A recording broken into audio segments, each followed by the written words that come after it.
Epson XP-400 Review, Pros and Cons. The Epson XP-400 is a color inkjet multifunction printer that can print, copy, and scan. It is designed for home use and has a compact and user-friendly design. Some of the pros and cons of the Epson XP-400 are: pros, it has a 2.5-inch LCD screen and a touch panel that make it easy to preview, edit, and print photos without a computer. It supports wireless and mobile printing from various devices, such as smartphones, tablets, and laptops. Superscript 1. It also has a USB port and a memory card slot for PC free printing. It can print borderless photos and optical disc labels in multiple sizes. It has a fast printing speed, especially for duplex printing and copying. It has a good overall print, scan, and copy quality, with a slightly cool color palette.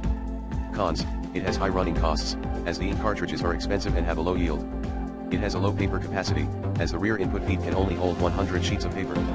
It has no automatic document feeder, which means you have to manually feed each page for scanning or copying multiple documents. It has some defects in text printing, such as dropouts and jaggies, especially with larger fonts. It has no optical character recognition, which means you cannot convert scanned documents into editable text.